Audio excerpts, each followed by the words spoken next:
Орон нутгаас шилжиж ирсэн 9-р ангийн хөгжлийн бэрхшээлтэй охиныг ангийн хүүхдүүд нь ялгуурлан гадуурхаа зогсохгүй сургуулийн нийгмийн ажилтан эцэг эхтэн чиглэхгүй сургуулиас хасжээ.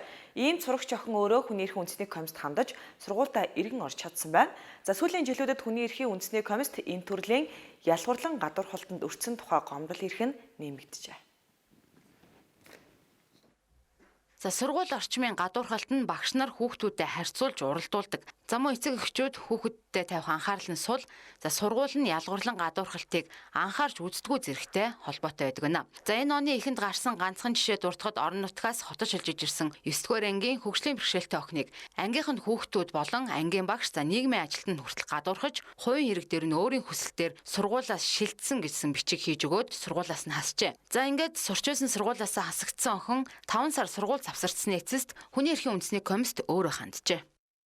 Өөрийн хүсэлтээр өөр сургууль шилжих хүсэлтэй гэж тэмдэглэл бичигдсэн байт юм байна. Ингээд нөгөө хүүхэд маань 9 сар сургуульд орох болтол ямар ч сургуульгүй ингээд сурч чадахгүй. Манад бол 2020 оны 2 сард өөрөө уцаар гомдол гарсан байна. Тэгээ бид нэр энэ гомдлын дагуу холбогдох ажиллагаанууд ингээд тухайн хүүхдийн суралцж байсан сургууль болон эцэг эхтэй дуудаж уулзаад ингээд асуудлыг бол тодруулсан. Тэгэхээр тухайн хүүхдийн хувьд бол арга гэргийн хувьд болоод хичээлтэй бол аягүй сайн хүүхд гэдэг нь бол хувийн иргэнээс нь бол харагддаг. Хамгийн гол нь нийгмийн сургуулийн нийгмийн ажилтны зүгээс тухайн хүүхдэд огт ажиллаагүй. Энээсээ болоод анги дээр нь ялгуурладаг ийм асуудлууд бас гарсан байна. Сүүлийн жилүүдэд хүний эрхийн үндэсний комист сургууль орчны ялгуурлан гадуурхалтанд өртөж сурч боловсрох эрхэн зөрчигдсөн гэх гомдол ирэх нь ихсжээ. Дээрх гомдлын хажуугаар урд өмнө ч гэсэн өндөр байсан эрүүл шүүлтийн гомдол ч гэсэн эзлэх хувь нь өндөр хэвээр байгаа бөгөөд үүнээс гадна хөгжлийн бэрхшээлтэй хүүхдийн сурч боловсрох эрх зөрчил мөн ихссэн байна. Дараагийн гомдол мэдээллийн агуулгын хувьд бол зөрчигдөж байгаа эрхүүдийн хүрээнд бол хүүхдийн эрхийн зөрчилтэй холбоотой асуудал бас нэлээд хүрч байгаа. Энэ дотроо бол ялангуяа сурч боловсрох хэрэгтэй холбоотой асуудлууд.